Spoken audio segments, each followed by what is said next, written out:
When it comes to wallets, belts, and other leather goods, vegetable tanned leather is a great choice because it is super durable, affordable, and can be dyed any number of colors to match your wardrobe. The only problem is that veg tan leather is stiff and difficult to work with in the beginning, so softening it can be a bit of a challenge. Nevertheless, learning how to soften veg tan leather doesn't have to be complicated because there are numerous ways to make the task a little easier. Why is veg tan leather so popular? In addition to the benefits mentioned earlier, veg tan leather can be formed into many different shapes easily and quickly. It also keeps its shape a lot better than other types of leather, especially when it is wet. What this means in practical terms is that you can use water to control creases and folds in the leather. When you do this, it won't ruin the look or feel of the item, but instead will remain the same when it comes to its look and feel. While some types of leather get sticky with age, veg tan leather does not. In fact, over time, veg tan leather develops a shininess to it that some people think looks better than brand new veg tan leather. One of the biggest reasons people love working with this type of leather is its ability to be dyed to a specific color, which means you can always match an item made of veg tan leather to another item if you like. And as the item ages, the natural sheen of it changes according to the oils in your skin, meaning it is truly uniquely yours. How do you soften veg tan leather? The first thing you need to do when you wish to soften veg tan leather is to make sure your hands are as clean and dry as possible. Make sure the area is well ventilated and place newspapers or plastic underneath the item so that nothing spills over onto something it shouldn't. If you notice dirt on the leather, wipe it off well before you start to work.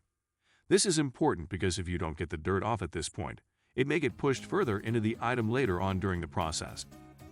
Most people will dye their leather before softening it, not only because it allows the dye color to adhere to the leather better at this point, but also because in some ways, dyed leather is easier to soften than leather that hasn't been dyed. Choose your dye carefully and keep in mind that mink oil dyes, which have gorgeous colors, are usually very dark. Unless you want the final color to be very dark, it's best to avoid this type of dye for your veg tan leather. When you apply your dye, paint it on in 1/4 of an inch layers, and keep applying those layers until you notice that the dye is no longer sinking into the leather. Wipe off the excess dye with a paper towel, and keep wiping until no more dye comes off, then let the item dry for several minutes. If you're not happy with the color, you can add more dye to the item, and once it gets to the color you want, it is time to start applying some type of oil to soften the leather. What type of oil should you use? There are numerous types of oil you can use to soften your veg tan leather. Most people recommend mink oil, natural olive oil, or neatsfoot oil, all of which are relatively inexpensive and easy to use. To apply the oil, make sure you wear gloves before you get started and brush the entire surface of the leather with the oil until it is rather shiny from the oil penetrating through to the other side. Make sure that the leather is fully penetrated with the oil.